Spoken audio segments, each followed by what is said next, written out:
The wind did not blow, it screamed. It tore across the deck of the pirate sloop Revenge, a beast trying to claw the very timbers apart. The sea was not water. It was a churning black fury, heaving the ship towards the heavens one moment and plunging it into an abyss the next. Lightning flared, a single brutal stroke that illuminated two figures standing firm amidst the chaos.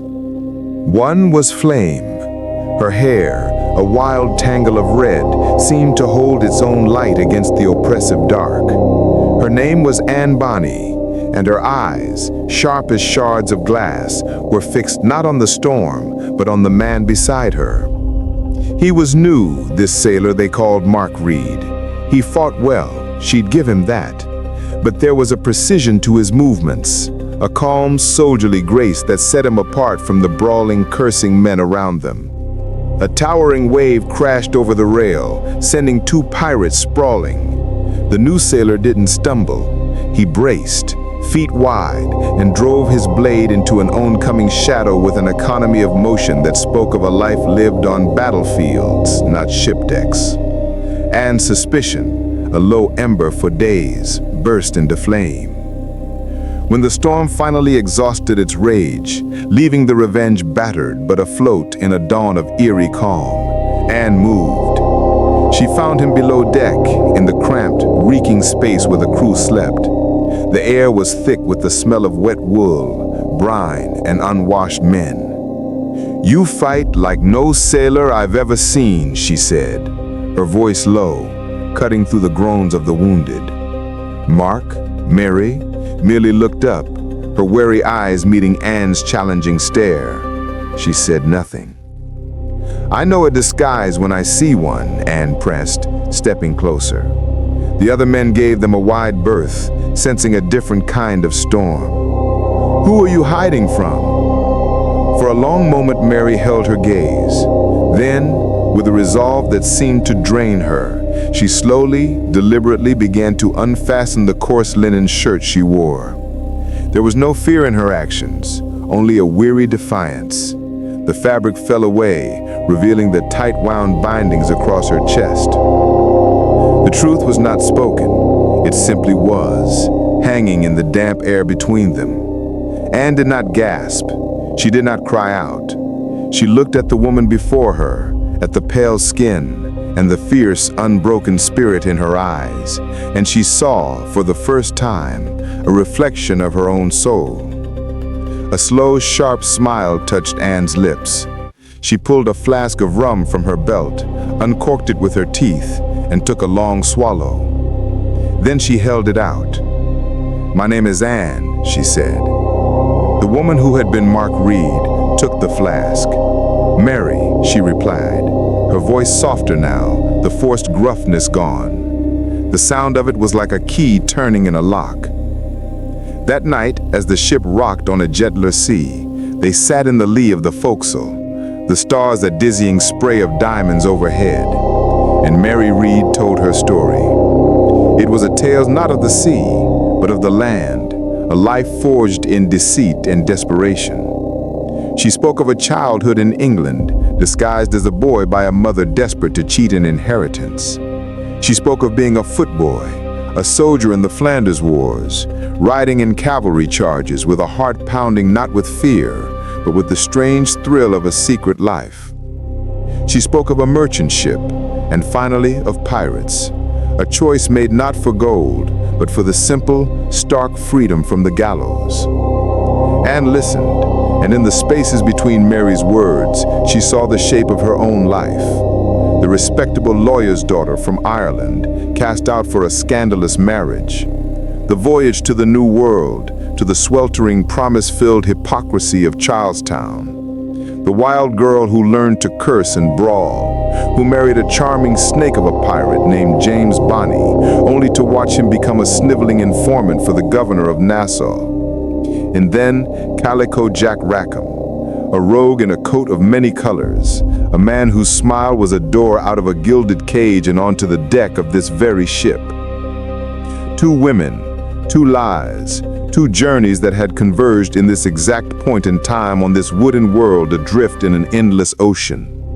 They were not the same, and the untamed fire and Mary the forged steel, but they were of the same kind. They were creatures of their own making, and in a world ruled by men and their laws, they had found in each other the only ally that mattered. Their union became the new soul of the revenge. Days later, when the lookout cried, "Sail!" and a Spanish merchant vessel laden with silk and silver hove into view, it was Anne and Mary who led the boarding party. They moved as a single deadly instrument. Anne was the flash and the thunder, swinging from the rigging, her cutlass a whirlwind of polished steel, her voice a battle cry that froze blood.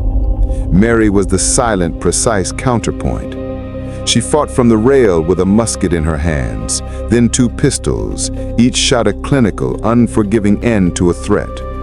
Where Anne created chaos, Mary imposed order upon it. The Spanish captain, disarmed and on his knees, could only stare in bewildered horror at the two women who had just dismantled his ship and his crew. The men of the Revenge, who had once muttered about the bad luck of a woman aboard, now watched in a silence that was part fear, part reverence. They did not see women anymore. They saw forces of nature. In the captain's cabin, amid scattered charts and a spilled bottle of wine, Anne poured 2 glasses of fine Spanish sherry. She handed one to Mary. Their eyes met over the rims of their glasses, a glint of triumph, of understanding, of a future unwritten. "To the sea," Anne said, her voice a low thrill. "To freedom," Mary answered. And in that moment they were invincible. They did not know that their legend, born in that smoky cabin, was already sailing ahead of them on swift winds, carried by the terrified tales of survivors to the ears of merchants and governors. They did not know that the hangman's noose, thousands of miles away in Port Royal, was being measured and tested, waiting for the day it would seek their necks. All they knew was the taste of victory and the fierce, unbreakable bond that had made it possible. The storm was coming, but for now, they were the storm. The spoils of the Spanish merchant were divided in the crimson light of a Caribbean sunset. Gold coins, heavy and warm, were stacked. Boats of silk, the color of jewels, were fondled by calloused hands. But for Anne and Mary, the true treasure was the shift in the air. The crew's muttered suspicions had been replaced by a watchful, wary respect. They were no longer just Calico Jack's woman and a strange new sailor. They were the Bonnie Flame and her silent, deadly shadow. Calico Jack Rackham, for his part, basked in their reflected glory. He strutted the deck, his coat a riot of calico, his grin wide and easy. "My girls," he'd boom, sloshing rum from his cup. "A pair of lionesses they are." Anne would meet his boasts with a thin, knowing smile. She saw the calculation in his eyes. Their ferocity was a currency, and he was spending it freely, buying himself a reputation he could never have earned alone. It was Mary who first noticed the cracks in their newfound paradise. "The men watch us more than they watch the horizon," she murmured to Anne one evening as they shared a watch. Her voice was barely a whisper, lost in the creak of the rigging. "They are loyal to the plunder, not to the captain, and certainly not to us." Anne followed her gaze. She saw the way a hulking brute named Elias Thorne, a recent recruit with a face like a hatchet, would stare at them, his eyes lingering on the weapons at their hips with a mix of avarice and contempt. He had the look of a man who was measuring a threat and finding it wanting because it wore a skirt. The confrontation came not with a shouted challenge, but with a stolen glance. Anne had just claimed a finely crafted Spanish pistol from the loot, its handle inlaid with mother of pearl. As she turned, she caught Thorne leering not at the pistol, but at her. "A pretty toy for a pretty wench," he slurred, the rum heavy on his breath. "Best you leave the real weapons to the men." The deck fell silent. All eyes swung to Anne. This was a test, as clear as a gauntlet thrown. Mary took a half step forward, her body coiling, but Anne stopped her with the slightest shake of her head. She smiled, a slow, dangerous unfurling that didn't reach her eyes. She walked towards Thorn, the pistol loose in her hand. "Is that so?" she asked, her voice deceptively soft. She stopped an arm's length away. "Is it the strength in his arm?" she asked, looking him up and down, a deliberate, dismissive inspection. "Or is it the courage in his heart?" Thorn puffed out his chest, his confidence returning. "It's the steel in his hand and the will to use it." "Steel," Anne repeated, as if considering the word. Then, in a movement faster than a striking snake, her arm flashed out. The butt of the new pistol cracked against Thorn's temple with a sickening thud. His eyes rolled back in his head, and he crumpled to the deck like a sack of grain, out cold before he hit the planks. Anne didn't even look at him. She turned, her gaze sweeping across the stunned faces of the crew.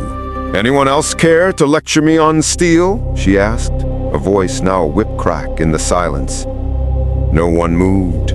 No one spoke. It was Mary who broke the tension.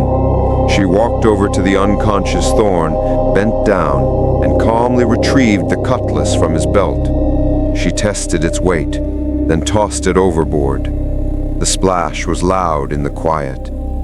From that day on, the command of the Revenge was subtly, irrevocably split. Calico Jack was the figurehead, the flamboyant captain who made the speeches and chose the targets.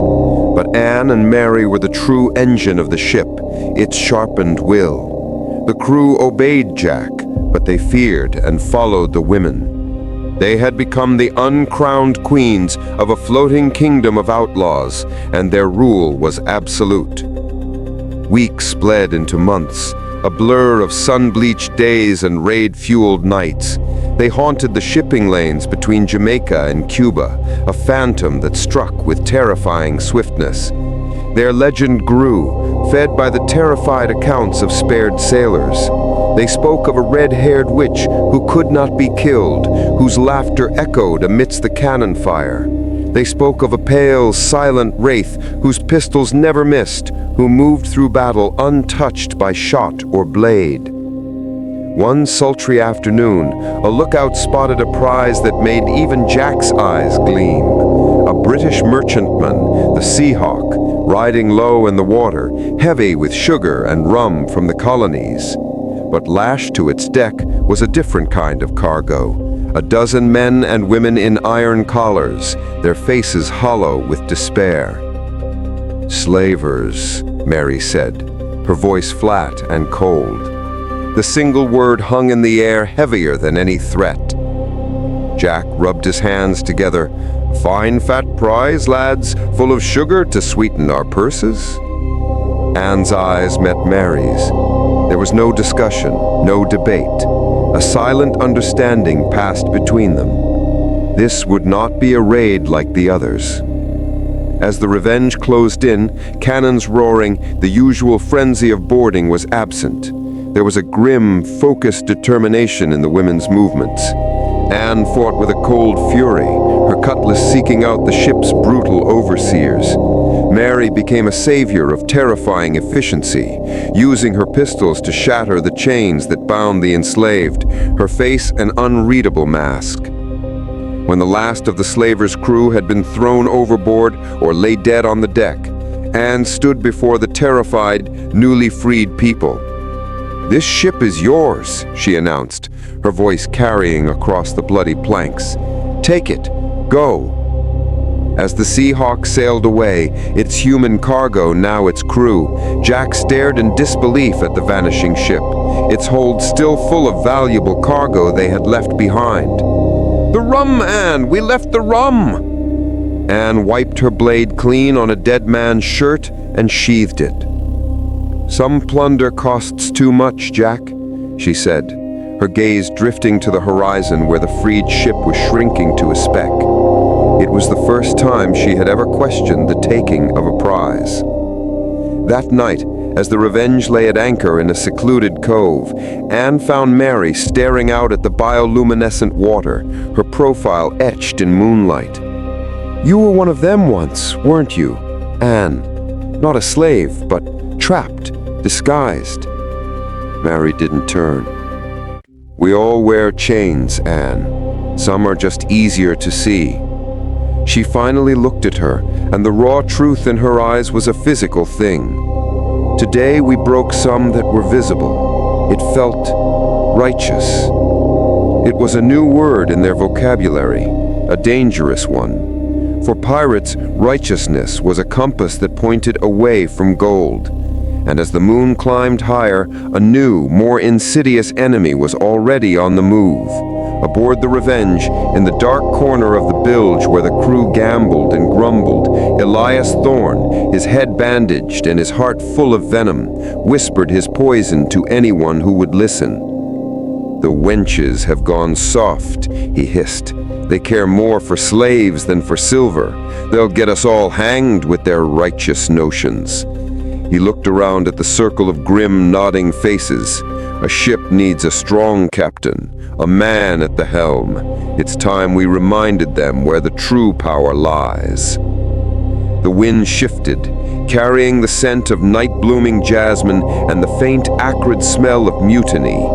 The queens of the Revenge had secured their throne, but the first stones of rebellion were being laid in the darkness below their feet. The greatest storm they would ever face was not brewing on the horizon. It was growing in the hearts of their own crew. The mutiny began not with a shout, but with a silence. It was Mary who felt it first, that subtle shift in the ship's rhythm. The way a conversation would die when she approached, the averted gazes, the tension humming in the air like a tightened bowstring. She found Anne sharpening her cutlass at the stern, the rhythmic scrape of steel on stone keeping time with the waves. "Thorne is gathering them," Mary said quietly. "They mean to strike tonight." Anne didn't look up. The whetstone continued its steady motion. Let them come. As dusk bled into night, the Revenge became a stage waiting for its tragedy. Lanterns swung in the deepening gloom, casting long, dancing shadows that seemed to mock the tension thickening the air. The usual raucous laughter was absent, replaced by an unnatural quiet, broken only by the creak of timbers and the whisper of the sea. In the captain's cabin, Calico Jack was blissfully unaware, drowning his nerves in rum as he counted their dwindling treasure. "The Emmys are restless, my bonny lass," he slurred as Anne entered. "Perhaps we should make for Nassau, spend some of this—" His words died in his throat when he saw her face. She wasn't the fiery girl he'd seduced in a Nassau tavern anymore. She was something harder, sharper, a weapon honed by salt and survival. "Stay in your cabin tonight, Jack," she said, her voice low and final. "Whatever happens, you stay here." The moon was a sliver of bone in the sky when the trap sprung. Elias Thorne emerged from the forecastle with a dozen hard-faced men at his back, their cutlasses gleaming in the weak light. They moved with the grim purpose of those who have crossed a line from which there is no return. But they found Anne and Mary waiting for them, amidships, standing back to back in a pool of lantern light. They had chosen their ground well, a narrow space between the mainmast and the capstone, where numbers would count for little. "The ship is ours, women," Thorne snarled, his bandaged head giving him a grotesque, lopsided appearance. "Stand aside and you'll live." Anne's laugh was a sharp, cold thing in the night. "You first, Elias." What followed was not a battle, but a butchering.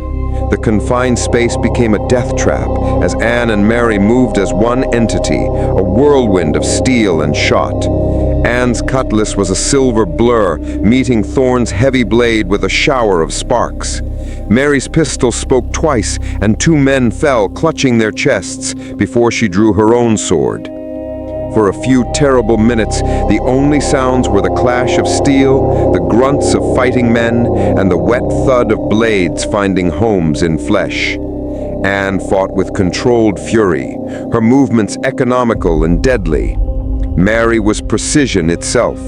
every parry, every thrust calculated to maximum effect. When Thorn lay bleeding at her feet, Anne put her boot on his chest and looked at the remaining mutineers.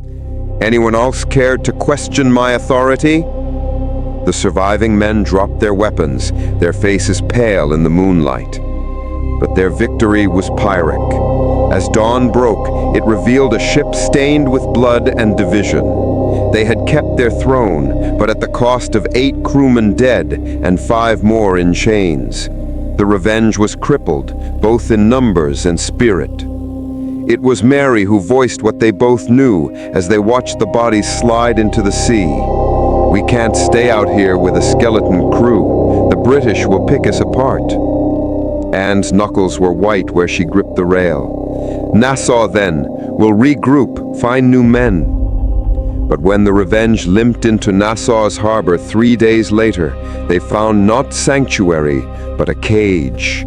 Royal Navy ships patrolled the entrance, their Union Jacks flying crisp and arrogant in the Caribbean breeze.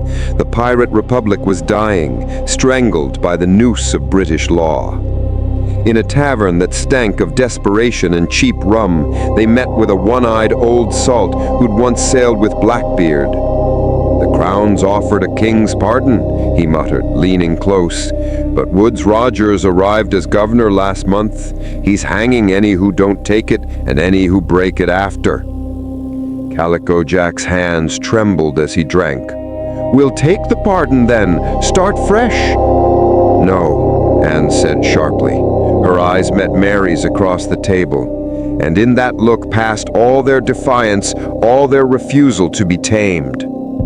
That night, under cover of darkness, they stole a small sloop, the Sea Serpent, and what loyal crew remained. As they slipped past the British patrols, Anne stood at the helm with a new desperation in her eyes. They were no longer queens of the Caribbean, but fugitives with a price on their heads. For weeks they played a deadly game of cat and mouse with the Royal Navy, striking quickly at poorly defended targets before vanishing into the maze of the Bahamas. But the net was tightening. Their fame had become their curse. Every fisherman, every merchant knew their faces now. The end came on an October night so calm the sea looked like black glass. They had anchored off Negro Point, celebrating a small victory with the last of their rum. Most of the crew drank themselves into a stupor, including Calico Jack, who sat slumped against the mast singing bawdy songs to the moon. Only Anne and Mary remained sober, their vigilance a habit too deeply ingrained to break. It was Mary who saw it first, a shape moving against the stars, silent and deadly. "Anne," she said softly. Anne followed her gaze and felt the cold hand of fate closing around her heart. A British sloop, its sails darkened, was gliding toward them with the tide. There would be no running, no fighting, not with their crew dead drunk around them. They tried to rouse the men, kicking and shouting, but it was too late. Royal Marines swarmed over the rails, their bayonets gleaming in the torchlight. The fight lasted minutes. Jack was captured, trying to hide in the hold. As British hands closed around her arms, Anne caught one last look at Mary across the deck. There was no fear in her friend's eyes, only that same steady resolve that had carried her through battlefields and oceans. They had defied an empire, lived as free as any women ever had. And in that moment, as the manacles clicked shut around their wrists, Anne knew with terrible clarity that some chains could never truly bind them. The sea watched silently as its 2 wayward daughters were taken, their legend already slipping from the bloody deck of the captured sloop to become part of the Caribbean's eternal whisper. The cell in Spanish Town jail was a tomb of damp stone and despair. Iron bars thick as a man's wrist separated Anne from the world she had ruled. The air hung heavy with the stench of mildew, vomit, and hopelessness.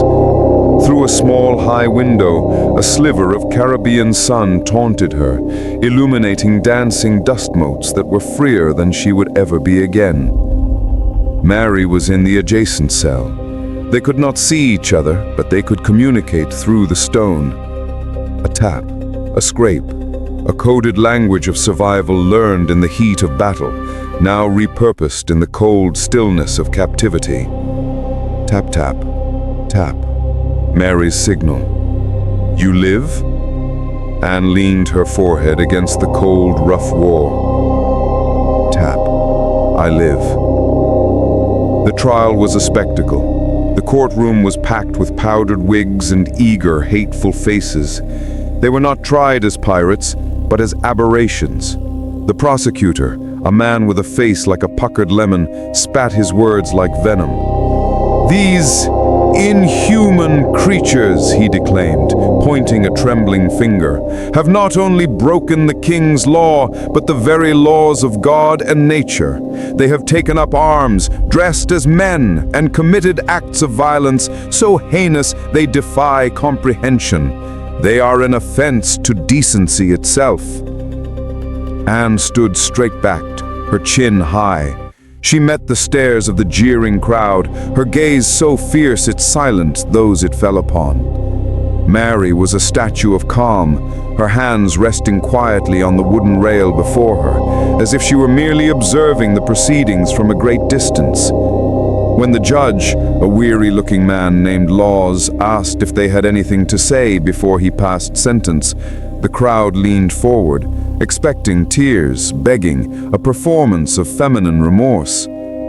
Anne spoke, her voice clear and sharp, cutting through the stuffy air. "I am sorry," she said. A murmur of satisfaction rippled through the room. The judge nodded, a flicker of pity in his eyes. Then Anne finished. "I am sorry I did not sink more of your ships and send more of your lying, thieving merchants to the bottom of the sea." The courtroom erupted. The judge banged his gavel, his face purpling. Mary spoke next, her tone flat and factual. "You condemn us for wearing men's clothes and doing a man's work. But you forget," she said, her eyes sweeping over the stunned faces. "In a world ruled by wolves, a sheep must learn to wear fangs." The sentence was a foregone conclusion. "You shall be taken from this place to the place from whence you came, and from there to the place of execution, where you shall be hanged by the neck until you are dead." The gallows were built in the town square.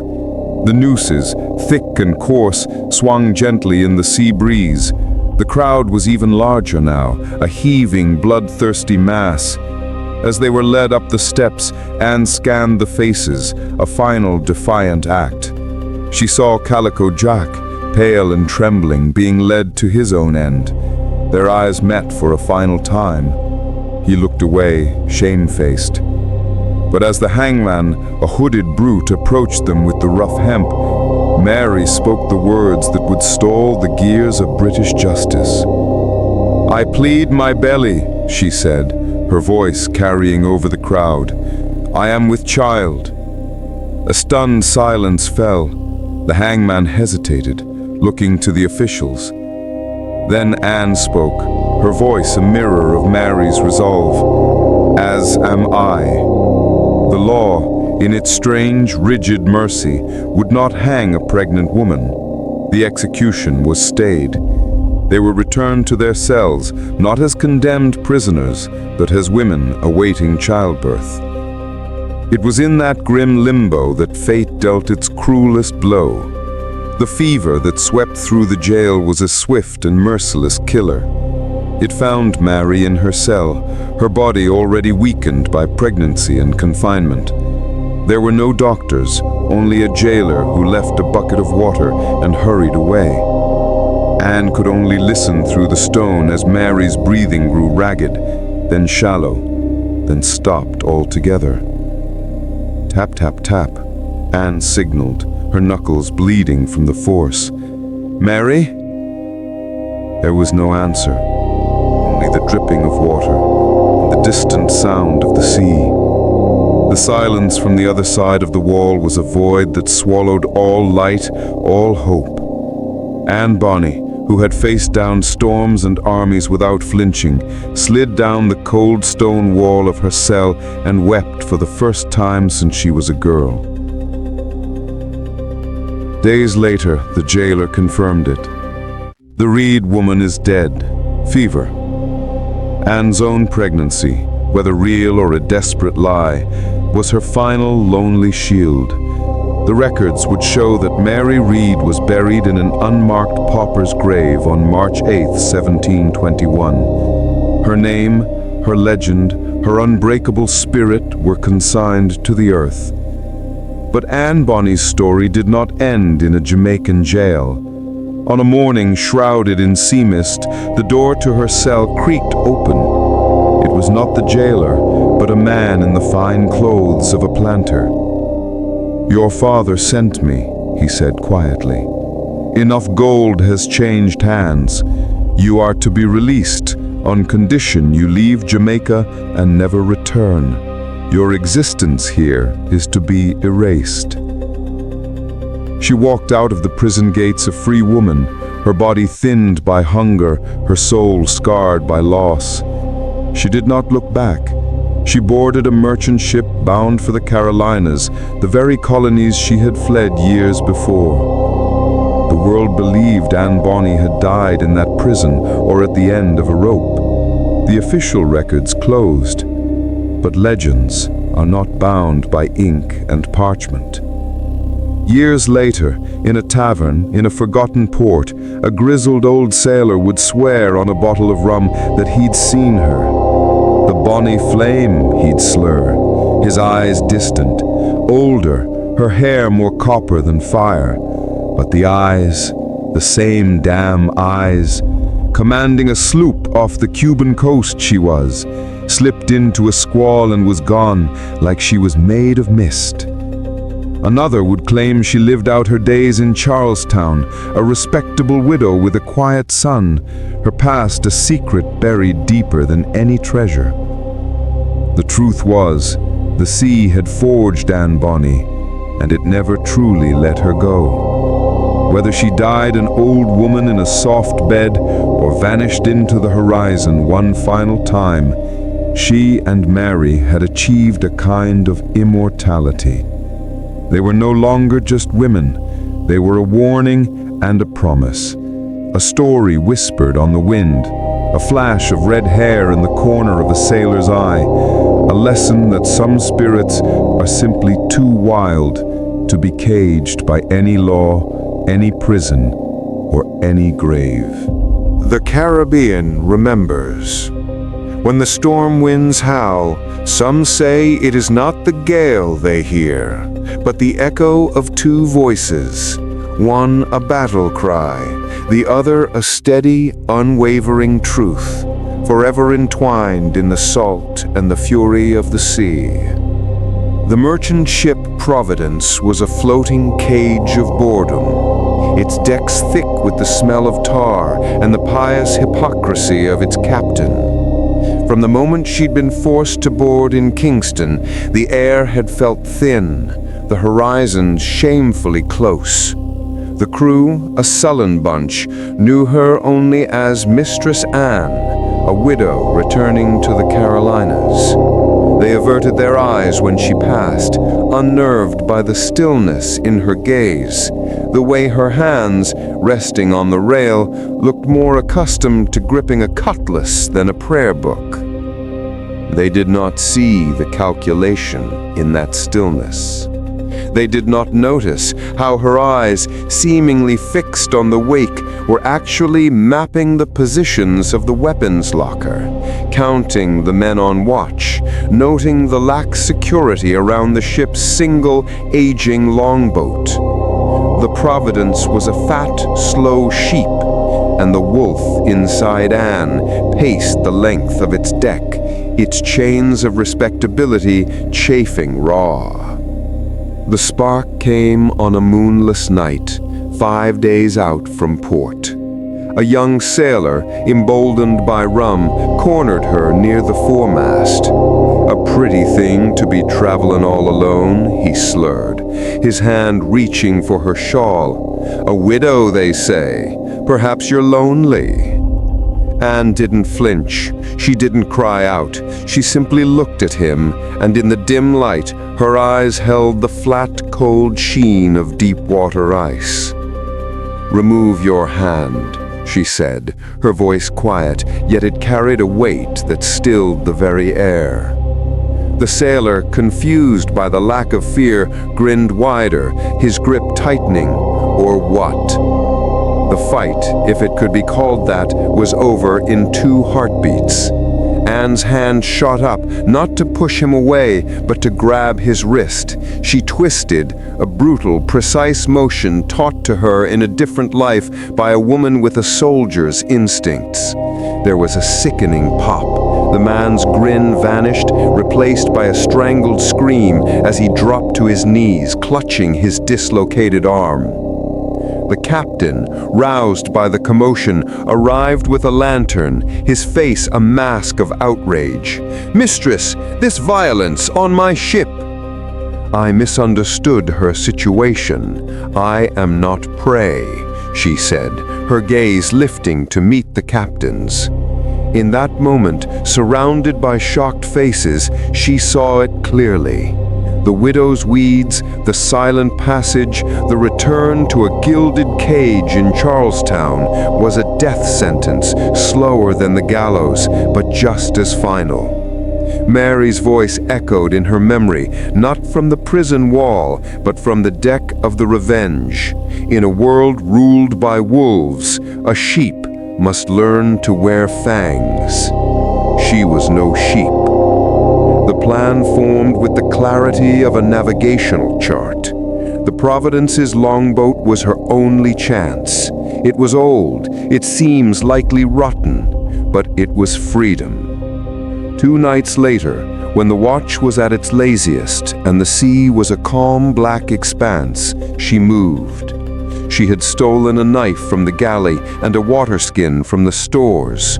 Dressed in men's breeches and a dark shirt she had pieced together from stolen scraps, she was a shadow detaching itself from the greater shadow of the ship. The longboat was secured with a heavy chain and lock, a foolish, symbolic gesture of security. She worked the point of the knife into the keyhole, her senses screaming, every creak of the ship sounding like a thunderclap. It was a skill she'd learned out of boredom in Nassau, from a locksmith turned pirate. The mechanism was simple. With a final, gritty twist, the lock sprang open. The chain slithered away like a dead snake. She lowered the boat into the water, the ropes burning her palms. The splash was terrifyingly loud.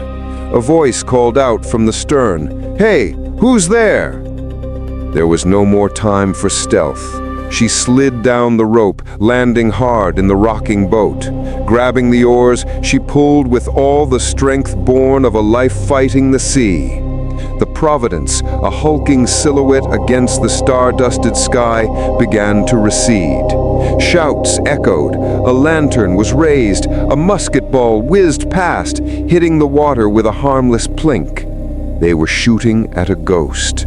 She was already vanishing into the vast, welcoming darkness. The rhythm of the oars, a drumbeat leading her back to herself. For 2 days and 2 nights, she rode and drifted, the sun a blistering enemy, the stars her only guides. Her hands were a mess of blisters and salt-cracked skin. Thirst was a demon in her throat.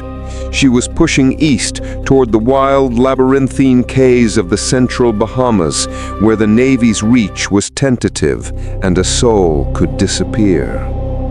On the 3rd morning, as delirium began to blur the edges of her vision, she saw it. A smudge on the horizon that resolved into a sloop, its sails patched and its lines clean. It was not a merchantman. It flew no colors. It was a hunter. As it drew closer, she could see the men on deck, their faces hard and curious. They hauled her aboard, a half-dead woman, in a stolen boat. She lay on the deck, gasping, as a man with a face of worn leather and a single silver earring looked down at her. "A mermaid," one of the crew joked, nudging her with his boot. Anne pushed herself up onto her elbows, her body screaming in protest. She looked the captain in the eye, the same way she had once looked at Elias Thorne, at Calico Jack, at the Jamaican judge. "I am no mermaid," she croaked, her voice raspy but unwavering. The name landed not with a whisper, but with the force of a cannon shot. The laughter died. The men stared, their bravado replaced by a superstitious awe. They were looking at a ghost. A legend walked out of the sea. The captain, a man called Hector Lynch, slowly removed his hat. He said, his voice laced with a strange reverence. "We've heard the stories. They said you were hanged." A slow, grim smile touched Anne's cracked lips.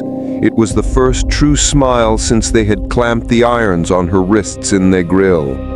"The sea," she said, her gaze sweeping over their faces, claiming them, "doesn't give up its own so easily." She was back. The bonny flame had been doused, but not ignited, and now, fed by the wind and the salt and the memory of a pale, steady-eyed woman, it was ready to burn again. The sloop was named the Sea Serpent, and its crew was a far cry from the boisterous pirates of the Revenge. These were hardened, desperate men, their eyes hollowed out by close calls and dwindling prospects. They looked upon Anne not as a woman, but as a portent. A legend made flesh was either a blessing or a curse, and they weren't sure which. Captain Hector Lynch offered her water and salt pork in his cramped cabin. "The stories say you fought like 10 men, he said, his gaze analytical. "They say you and the Reed woman were the true power on Rackham's ship." I drank deeply, the water a balm on her raw throat. "Stories have a way of growing in the telling," she replied, her voice regaining its strength. "We are hunted," Lynch stated bluntly. "The British have choked Nassau. We take what we can, but the pickings are lean. Morale is thinner than watered grog." Anne met his eyes.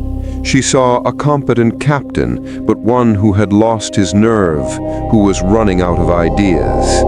"You're hunting rabbits when you should be taking stag," she said.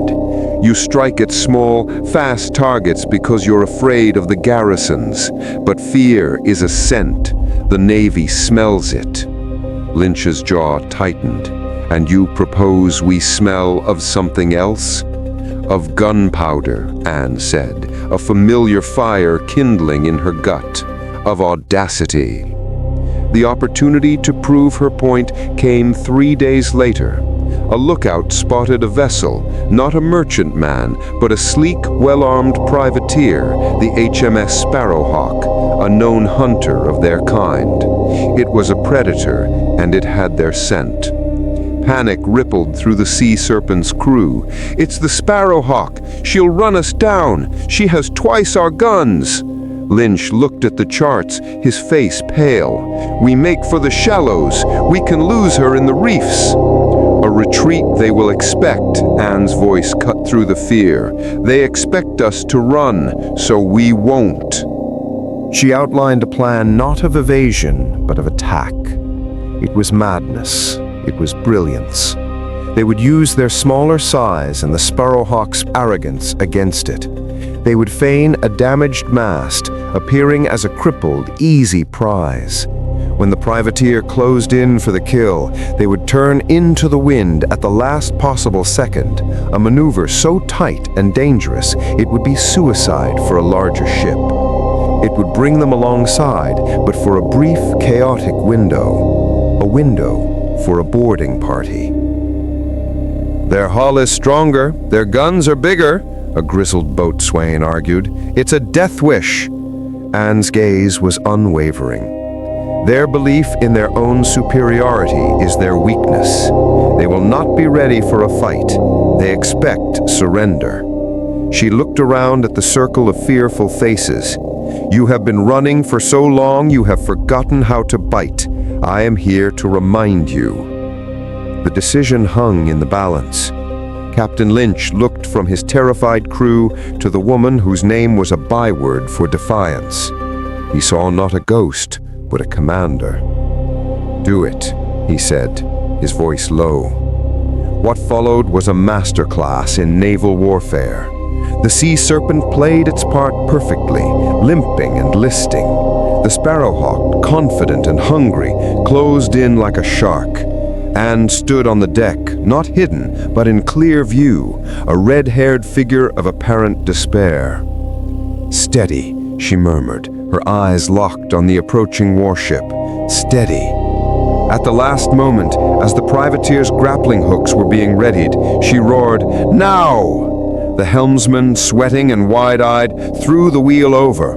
The sea serpent pivoted on a coin, its timbers groaning in protest, sliding precariously alongside the larger vessel. The crash of wood against wood was deafening. And then Anne was moving. She was the first over the rail, a cutlass in one hand, a pistol in the other. She was not the Bonny flame of old, but something colder, more lethal, a storm given purpose. The privateers, caught completely off guard, were in disarray. They had expected a surrendering crew, not a whirlwind of focused violence led by a myth. Anne fought with a chilling economy.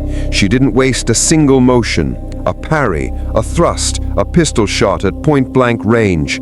She carved a path toward the Sparrowhawk's captain, who stood on the quarterdeck, his mouth agape in shock.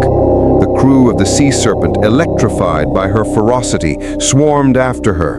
The fight was brutal and short. The privateer's discipline shattered against the anvil of this unexpected, terrifying assault. When the Sparrowhawk's colors were struck, the silence that fell was profound. The crew of the Sea Serpent looked around at the captured vessel, the captured crew, the captured arms and supplies, and then they looked at Anne. The superstition in their eyes had been replaced by something else, absolute, unshakable loyalty. Captain Lynch approached her, a deep cut on her forehead. He didn't speak. Instead, he slowly unbuckled his own sword belt, the one with the finely crafted hilt, and held it out to her. The message was clear. The Sea Serpent had a new captain. Anne took the sword. She did not buckle it on. She simply held it, her gaze sweeping over her new domain, over the two ships now lashed together. She had not just captured a vessel. She had captured a crew's will. She had reminded them what it was to be predators, not prey. The wind picked up, filling the sails of both ships. Anne Bonny stood on the quarterdeck of the Sparrowhawk, the horizon stretching out before her, vast and full of promise.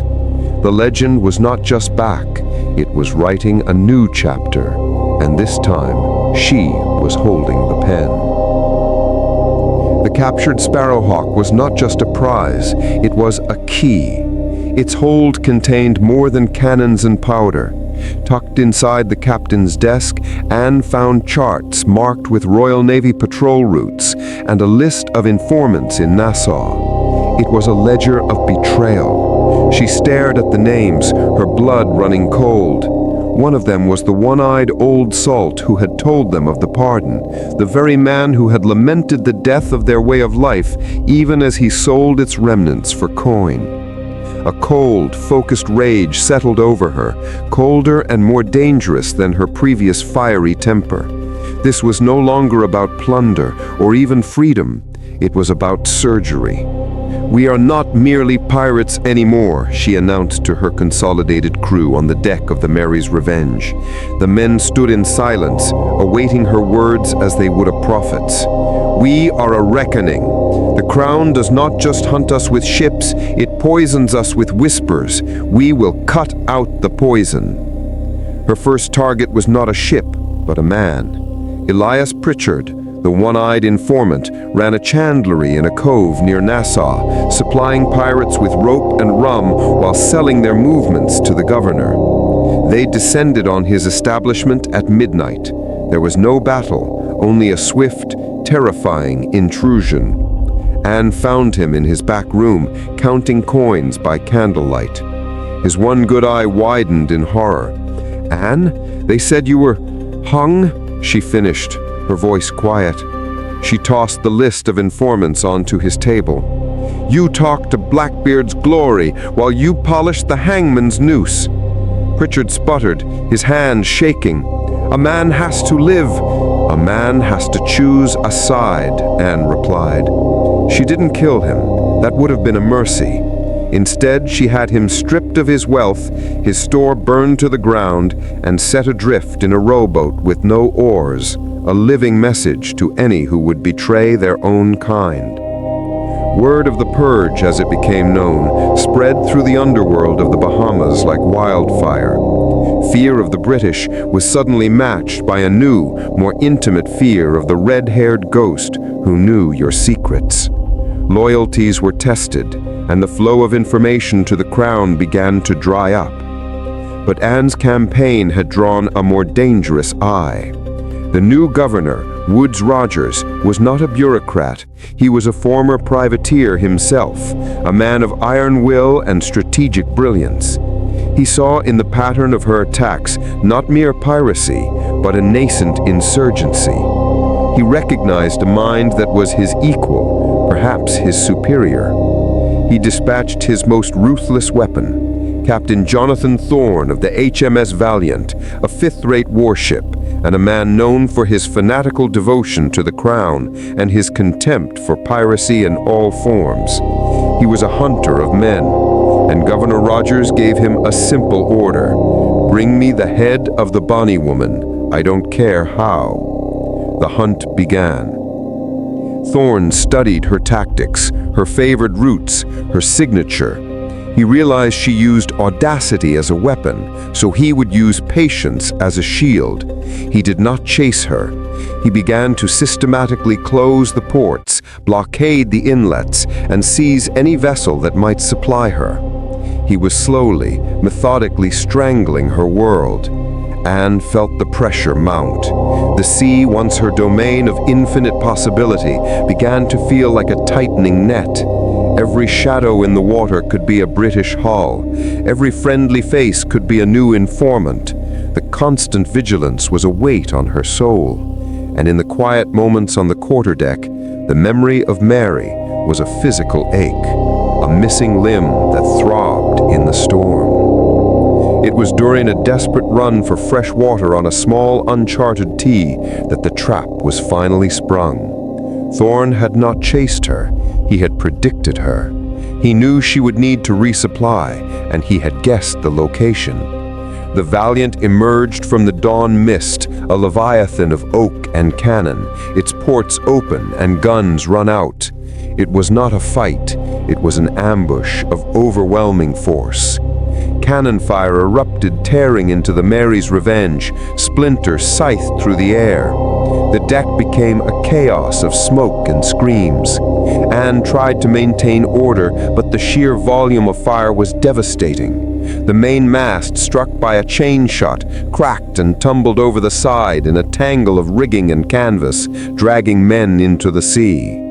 Through the smoke, she saw him, Captain Thorne, standing on the deck of the Valiant, his hands clasped behind his back, watching the destruction with cold, clinical satisfaction. Their eyes met across the carnage. There was no hatred in his gaze, only the cool assessment of a man who has cornered a dangerous animal. The Mary's Revenge was dead in the water, a shattered wreck. Grappling hooks flew, and British Marines, disciplined and relentless, began to swarm aboard. Anne knew this was the end, but it would not be an end in chains, not again. She would not give Thorne the satisfaction, would not let Rogers put her head on a pike. To me, she roared, rallying the handful of survivors around her. We sell our lives dearly, for the sea, for freedom. They formed a shrinking circle on the blood-slicked deck, a final, defiant stand. Anne fought with the grace of a dancer and the fury of a demon, her cutlass a blur. But for every Marine she cut down, 2 more took his place. A blow from a musket butt caught her on the temple. The world swam, lights bursting behind her eyes.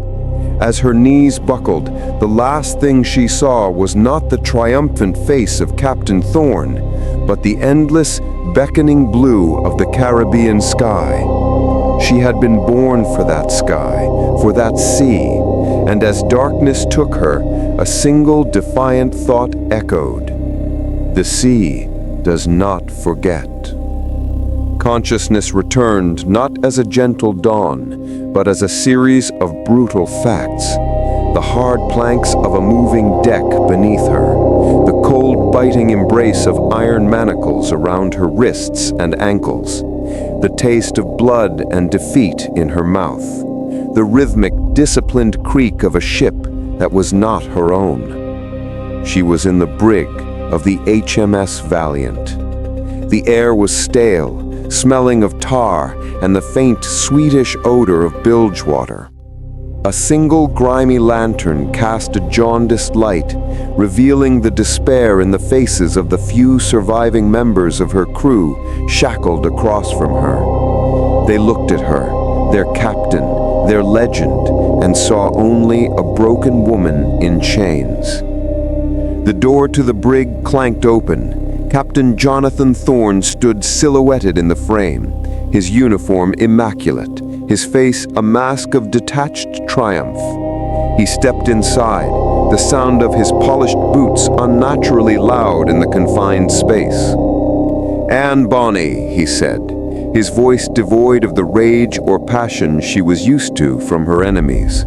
It was the calm, cold tone of a man stating an irrefutable fact.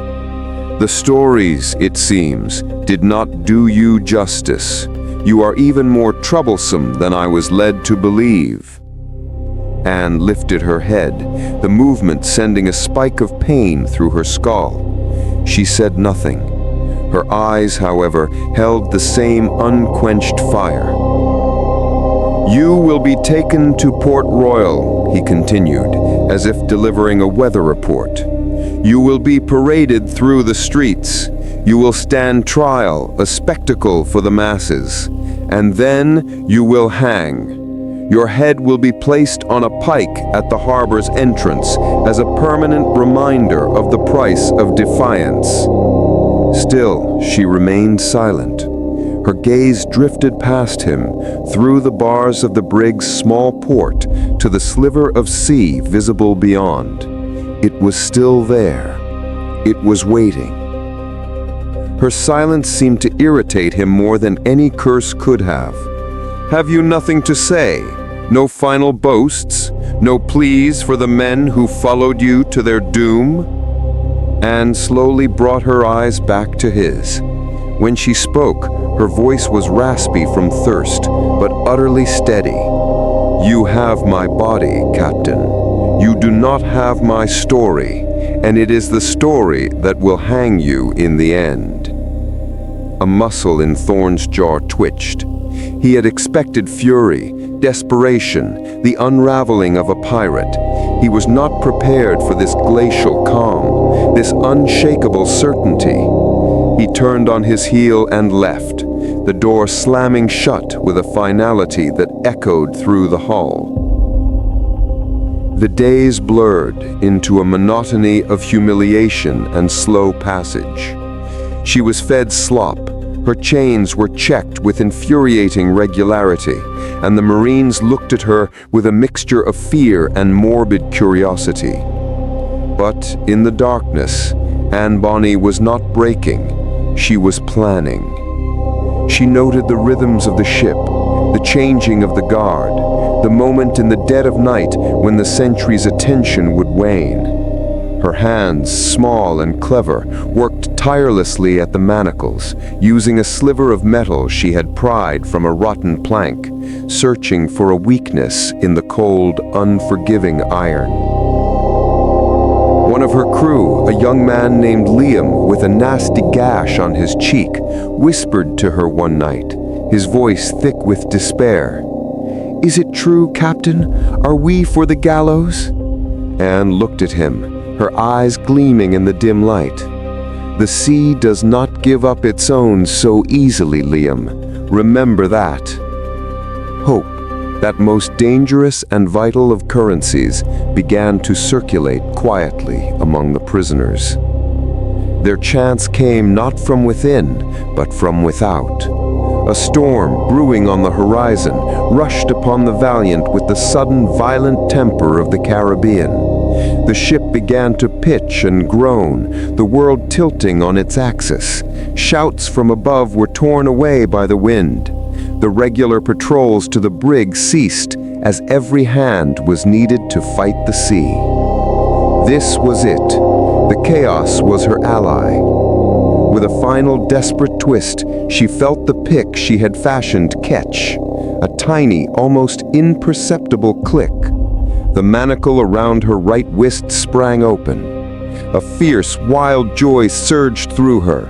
She worked faster now, her fingers numb but sure, freeing her other hand, then her ankles. She moved to Liam, then to the others, the sliver of metal passing between them like a sacred talisman. The Valiant heaved violently, timbers screaming. A terrible cracking sound echoed from above, followed by panicked shouts. The ship had been damaged, badly. The door to the brig shuddered. It was not the guard, it was the sea itself. A rogue wave had smashed a port, and water was now pouring into the lower decks, swirling around their ankles, rising fast. "We'll drown in here," Liam cried, his eyes wide with terror.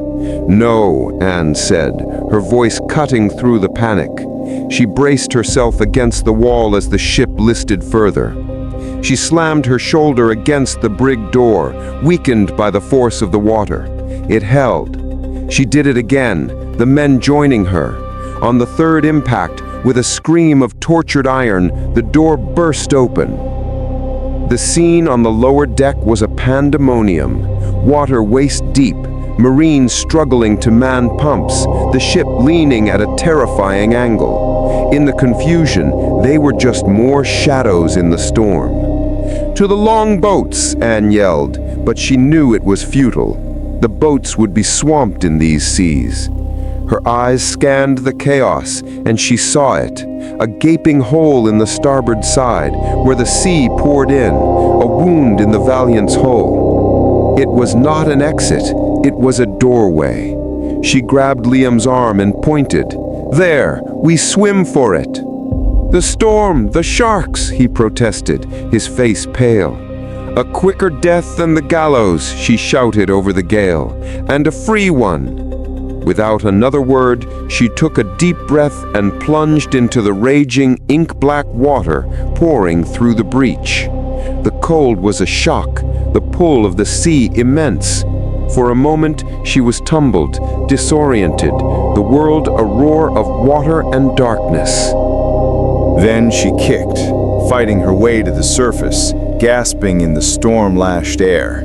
The HMS Valiant was a dying beast behind her, its lights flickering. Around her, a few other heads broke the surface, Liam and two others.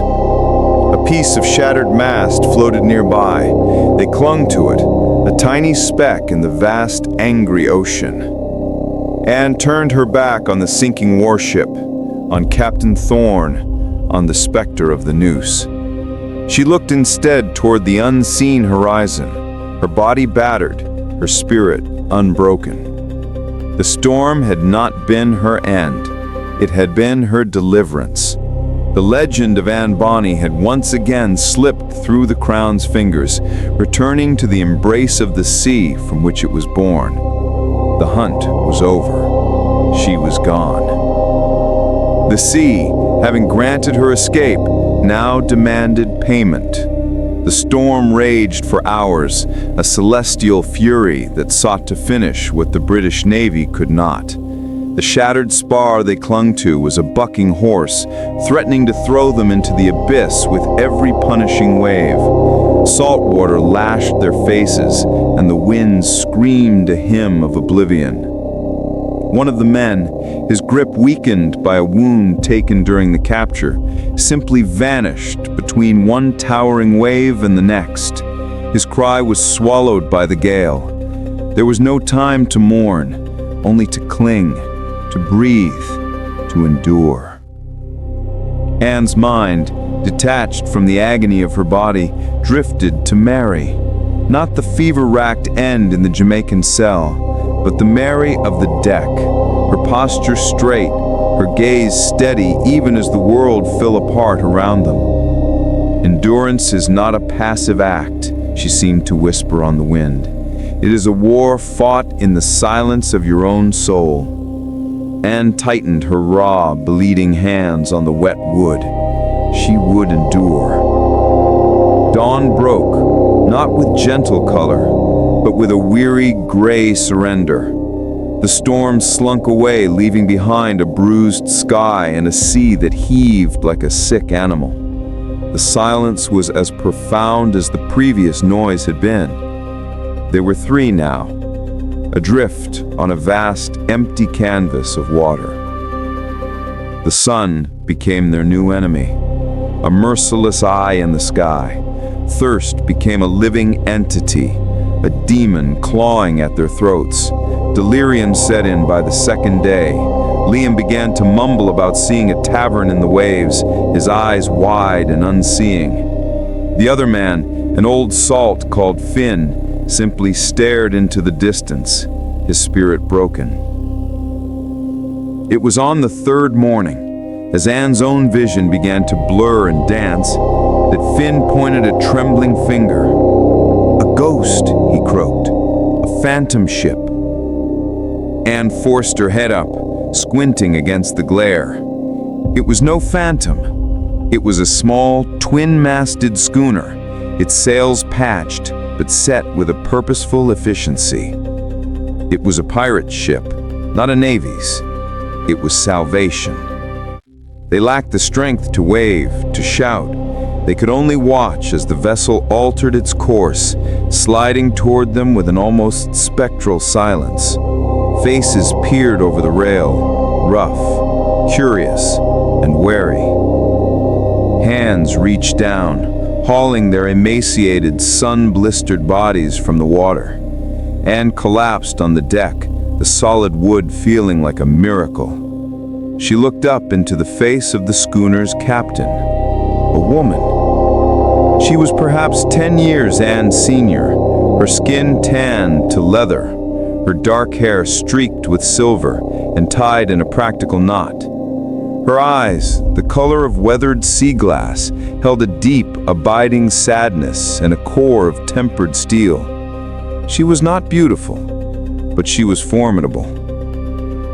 "The sea gives up the dead," the woman said, her voice low and raspy. She offered Anne a water skin. Anne drank in small, painful sips, the fresh water a shock to her system. "Not dead," she managed to gasp.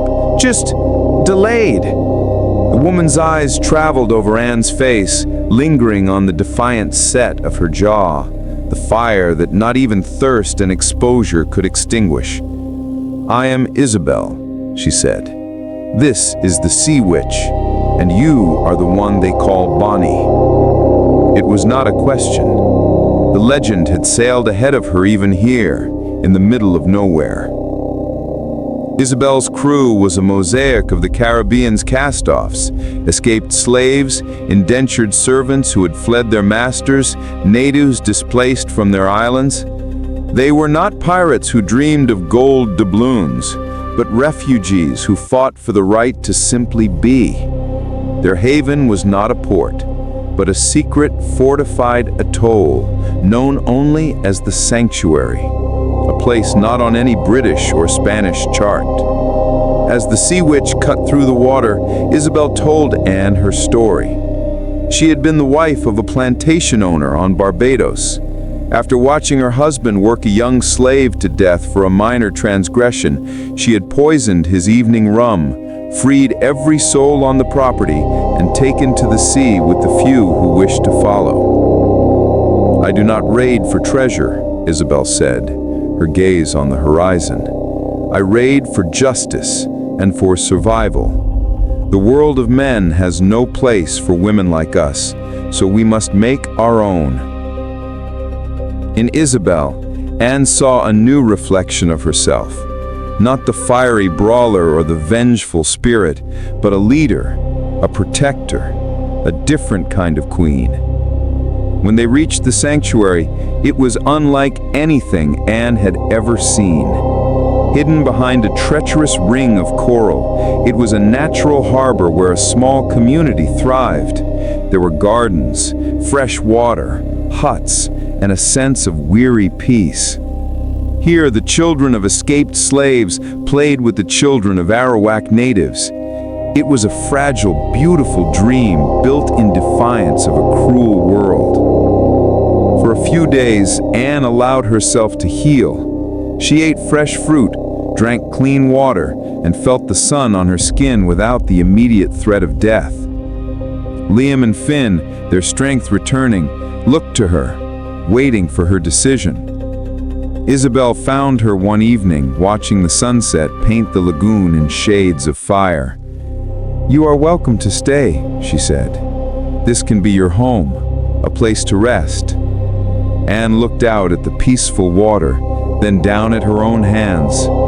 They were no longer just tools for holding a cutlass. They felt empty. "This is a haven, Isabel," Anne said, her voice soft but resolute. "And it is beautiful. But I am not a creature of havens. I am a weapon. And a weapon, left to rest, will rust." Isabel nodded slowly, as if she had expected this. "Then what will you do?" Anne turned, and the old fire was back in her eyes, but it was focused now, refined by loss and tempered by a new purpose. Thorne and Rogers believe they have won. They believe the sea is theirs to control. I am going to remind them that it is not. I am not going to hide in the shadows. I am going to become the storm they desperately fear. She was not just Anne Bonny the pirate. She was not just a legend. She was a promise of retribution. And her war for the soul of the Caribbean was only just beginning. The Sea Witch would be her new command, its crew her new army. The hunt was over. Now it was time for the hunter to become the hunted. The peace of the sanctuary was a balm Anne's soul had craved but could not accept. As she walked its white sand shores, hearing the laughter of children who knew no master, a profound clarity settled upon her. Isabel had built a refuge from the storm, but Anne was the storm. To stay was to dull her own edge, to allow the world of Thorne and Rogers to believe it had won. She found Isabel mending a net under the shade of a palm grove, her movements economical and sure. "The Sea Witch," Anne said, her voice cutting through the tranquil air. "I need it." Isabel's hands stilled, but she did not look up. "She is not a weapon for vengeance, Anne. She is a lifeline for my people." "Vengeance is a petty thing," Anne replied, her gaze fixed on the horizon beyond the lagoon's entrance. "What I speak of is war. Rogers and Thorne believe the Caribbean is a chessboard for kings. They believe women like us are pieces to be captured and removed. I intend to show them we are the players." She finally looked at Isabel. "Your lifeline is threatened every day they command the sea. I do not ask for your ship to protect my life, but to secure all of yours." Isabel met her gaze, the deep wisdom in her sea-glass eyes weighing Anne's words. After a long silence, she gave a single, slow nod. "The ship is yours, but my crew are not pirates hungry for gold. They will follow you for a cause, not for plunder. The cause is freedom, the same cause that built this place." The transfer of command was silent and seamless. The crew of the Sea Witch, the escaped slaves, the indentured, the displaced, looked upon Anne not as the legendary Bonny Flame, but as Isabel's chosen successor. Their loyalty was to the sanctuary, and Anne had become its sharp, unsheathed sword. Her first act was not to plot a raid, but to gather intelligence. She sent Liam and Finn, now her loyal lieutenants, to pose as fishermen near Port Royal. They returned with news that turned the balmy air cold. Thorn is not just hunting Anne, he's building something, a new ship, bigger than the Valiant. They're calling it the Tyrant's Fist, and the word in the taverns, the word is he's using a press gang. He's not just recruiting sailors, he's snatching them from port towns, forcing them into service. He's building an armada to scour the Caribbean clean. A new cold fury ignited within Anne. This was no longer about her survival. Thorn was seeking to enslave the very sea itself, to press free men into the service of their own oppression. Her target became clear. Not the Tyrant's Fist. It was not yet launched. Not Thorn. He was too well guarded. Her target was his supply line. The lumber, the rope, the cannons, the skilled shipwrights. All of it was being funneled from a heavily fortified depot on a small rocky island called Cayo Hueso. It was a nest of vipers, guarded by 2 garrison sloops and a shore battery, a suicide mission. The night before the raid, Anne stood on the deck of the Sea Witch, her crew gathered around her. They were not the boisterous rogues of the Revenge. They were quiet, determined, their faces etched with the memory of chains. "They call us pirates," Anne's voice carried on the night wind, quiet but absolute. "But we know what we are. We are the ones who said no. We are the escaped, the defiant, the free." Over there, she pointed into the darkness, toward the unseen Cayo Hueso, is a man building cages. He is building the very chains you broke. He would press your sons into his service and hang your daughters for disobedience. She let the silence hang, her words sinking deep. "We are not going there for gold. We are going there with fire. We are going to burn his cages before he can build them. We are going to show Jonathan Thorn that the sea does not belong to him. It belongs to us."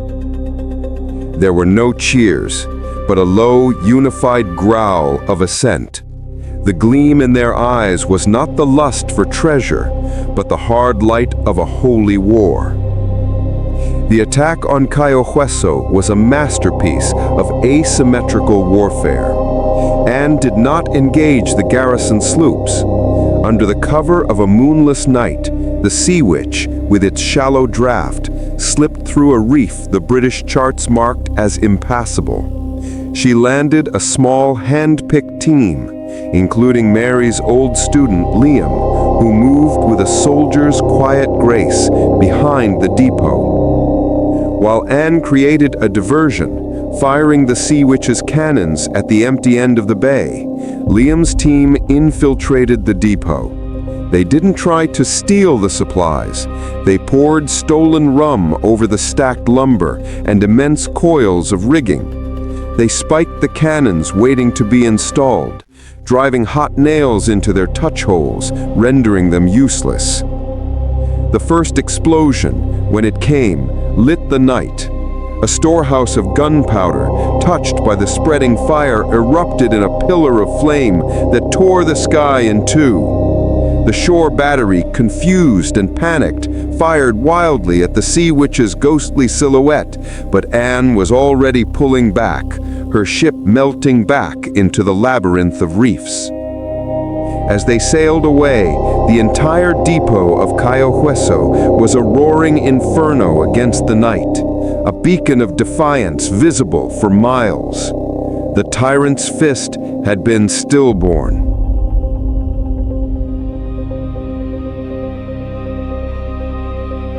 Back on the deck, covered in soot and breathing hard, Anne looked at her crew. They were watching the flames, their faces illuminated not just by the distant fire, but by a fierce, proud light. They had not won gold, they had won a battle for the soul of the Caribbean. Anne Bonny was no longer just a pirate hunter, she had become a revolutionary.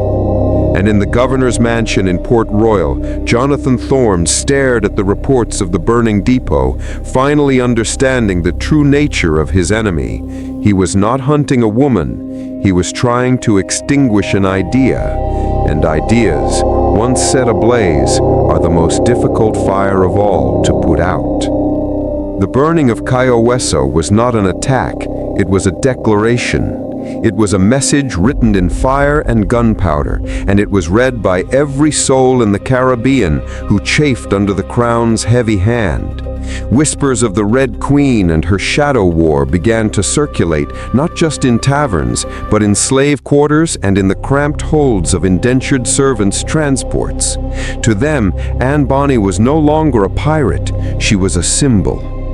This newfound status was a weapon, and Anne wielded it with cold precision. The Sea Witch became a ghost, its movements unpredictable, its targets surgical. She did not seek naval engagements. She targeted the infrastructure of control. A payroll ship destined for a remote garrison, a warehouse holding manifests of informants, a dockyard building the longboats for the press gangs. Jonathan Thorne's response was swift and brutal. He could not catch the ghost, so he punished the land it haunted.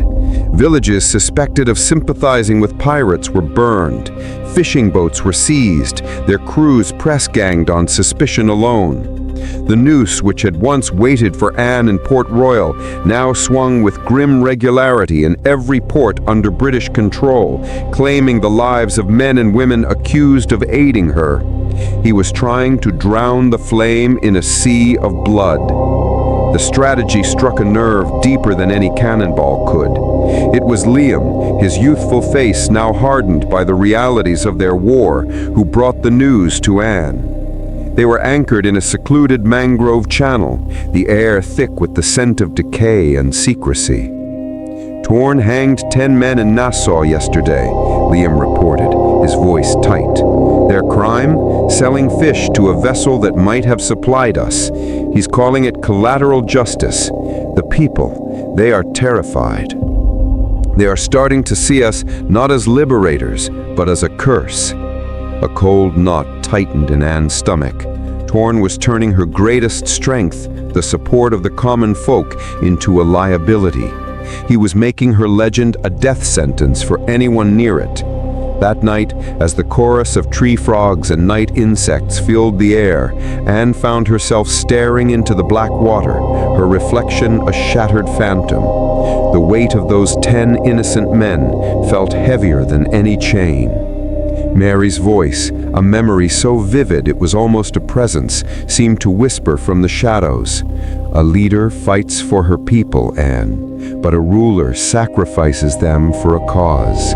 Which are you? She had no answer. The dilemma was shattered by the arrival of a canoe, paddled by a single frantic figure. It was Finn, who had been left at the sanctuary to recover from a fever. His face was ashen. "Captain," he gasped, howling himself onto the deck. "The sanctuary! Thorne found it!" The world seemed to tilt. Anne's blood ran cold. "Isabel? The children?" He didn't attack, he panted. He blockaded the lagoon. 2 of his sloops are sitting at the entrance, their guns trained on the beach. He sent a messenger. He said, he swallowed hard. He said he will shell the village hut by hut until you surrender yourself to him. He gives you until dawn, 2 days from now. The air left Anne's lungs. Thorn had not just found a tactical weakness, he had found her soul. The sanctuary was not just a base, it was the embodiment of the world she was fighting for. The innocent, the free, the future. And Thorn held a knife to its throat. The crew gathered on the deck, their faces a mixture of fear, anger, and a desperate hope that she would have a plan. They all looked to her. Liam stepped forward. "We can't fight her way in, Anne. It's a trap. He'll have the entire fleet waiting." "I know," Anne said, her voice eerily calm. "Then what do we do?" Anne looked from face to face, her own a mask of granite resolve. Thorn had backed her into a corner, but he had forgotten one thing. A cornered animal is at its most dangerous, and Anne Bonny was more than an animal. She was a force of nature that had been given a target. "He wants a surrender," she said, a slow, terrifying smile touching her lips. It was not a smile of joy, but of finality. "He will get one, but not the kind he expects." She turned her gaze towards the open sea, towards the unseen sanctuary, and the man who thought he had finally won. "He believes this is a game of chess. He believes he has checkmated the queen, but he has forgotten the board itself." She looked back to her crew, her eyes burning with a new terrifying light. "We are not going to save the sanctuary. We are going to save the war. And we are going to make Jonathan Thorn wish he had never learned my name." She had been the hunter, then the revolutionary. Now, backed into the ultimate corner, Anne Bonny was about to become something else entirely. The final desperate play was upon them. The plan Anne unfurled was not a battle, but of sacrifice and misdirection, a final desperate gambit that hinged on Thorn's arrogance. He believed he had her cornered, that her only moves were surrender or the destruction of her own soul. He had not accounted for a third option, annihilation on her own terms. "We split the Sea Witch," she declared, her voice cutting through the tension on the deck. She pointed to a chart of the sanctuary, her finger tracing the treacherous reef that formed its natural defense.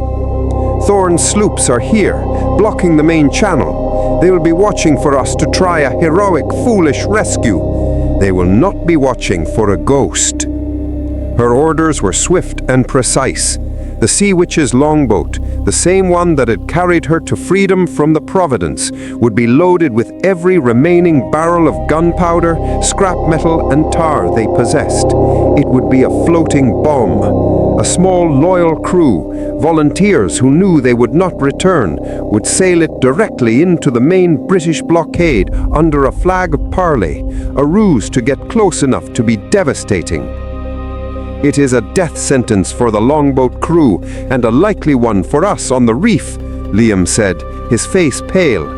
"It is a choice," Anne corrected him, her gaze sweeping over her crew. "Thorn offers only 2, our submission or the death of the innocent. I offer a third. We choose how we fight, and we choose what we save. We save the future." She looked at the volunteers for the longboat, her expression one of profound, unspoken respect. "Your names will be written in the sea's memory forever." As the Sea Witch prepared for its desperate run, Anne sought out Liam. She said, "I need you to do something else." She handed him an oilskin packet. "Take the jolly boat. Slip away now in the chaos before we engage. Your mission is not here." Liam took the packet, his brow furrowed.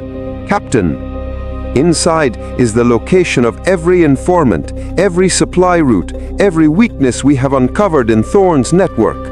It is everything. You will not come to the sanctuary. You will sail to Port Royal. You will sneak this into the governor's mansion, into Woods Roger's own hands." Liam stared at her, stunned. "Betray you? Never." "It is not a betrayal," Anne said, her eyes blazing with fierce intelligence. "It is a checkmate. Rogers and Thorne are not the same. Rogers is a politician, a pragmatist. Thorne is a fanatic. This evidence proves Thorne's methods are not just brutal, but incompetent. He has wasted resources, created new enemies, and failed to capture me while burning the very loyalty the crown needs to rule. Rogers will see it. He will recall Thorne to save his own governorship. This is how we win the war, Liam. Not with one more battle, but by making Thorne's own master cut his throat." The sheer audacious brilliance of the plan left Liam breathless. He was not just a fighter anymore. He was a courier in a shadow war that stretched from this mangrove swamp to the governor's desk. He nodded, his jaw set. It will be done. Under the cover of a moonless night, the two operations launched. The longboat, a floating pyre of defiance, set sail for the blockade, its small crew singing a low, mournful shanty. The Sea Witch, with Anne at the helm, turned toward the razor-sharp teeth of the western edge of the reef, its timbers groaning in protest as it entered the foaming, treacherous water. The first explosion lit the night behind them, a brilliant, terrible flower of orange and black that bloomed over the main channel. The blast was followed by the sounds of secondary explosions and panicked shouts from Thorne's fleet. The diversion had begun. Anne paid it no mind. Her entire world had narrowed to the feel of the wheel in her hands and the sound of the reef clawing at her hull. Splinters of coral screeched against the wood. The ship shuddered, lurching violently as it scraped over a submerged ledge. For a heart-stopping moment, it seemed they would be torn apart. But then the Sea Witch surged forward, breaking through into the calm, moon-washed waters of the lagoon. The beach was chaos. Isabel had the children ready. They scrambled aboard, their small faces terrified. Isabel herself was the last to come, her eyes meeting Anne's in a look that conveyed a universe of gratitude and grief. As they turned to make the equally perilous return journey, Anne looked back at the burning village, at the flames licking the huts that had been a haven. She had saved the people, but she had destroyed the dream. The cost was written in the firelight on every face around her. The Sea Witch was wounded, but afloat, its hull scarred from the reef, its soul scarred by the pyre of the sanctuary. They sailed not with purpose, but with the hollow exhaustion of survivors. They had saved the children, saved Isabel, but the cost was a fresh, open wound. The charred smell of their burned haven seemed to have seeped into the very timbers of the ship. For 3 days they drifted in a quiet cove, licking their wounds. The crew moved like ghosts, the fire of their rebellion banked to embers. Anne stood apart, her gaze fixed on the northern horizon where Port Royal lay. The fate of their war now rested on a single fragile thread, an oilskin packet and the conscience of a politician. On the 4th morning, the thread pulled taut. A sail appeared on the horizon. It was not a warship, but a fast single-masted cutter, flying the Union Jack, but also a flag of parley. It was a messenger. The cutter hove to a respectful distance, and a young, crisply uniformed lieutenant was rowed over. He climbed aboard the Sea Witch, his eyes wide as he took in the battle-worn ship and its fierce, silent crew. His gaze finally settled on Anne. "I come on the order of Governor Woods Rogers," he announced, his voice betraying a slight tremor. He held out a sealed document. "For the woman known as Anne Bonny." Anne took it, her face unreadable. She broke the wax seal and read the contents, her eyes scanning the formal script. The crew watched, holding their breath. She looked up, her expression unchanged. "The governor thanks me for my information," she said, her voice flat. and he informs me that Captain Jonathan Thorne has been relieved of his command with immediate effect. He is to return to London to face a tribunal for excessive zeal and strategic incompetence. A ripple of disbelief, then a surge of triumph went through the crew. They had won. They had broken the hunter without firing a single shot at him. But Anne was not finished. She looked at the young lieutenant. And the sanctuary? The people he murdered? The lieutenant shifted uncomfortably. The governor expresses his regret for the collateral damage. He assures you that with Captain Thorne's departure, a new, more measured approach will be taken. The remaining blockading forces have been withdrawn.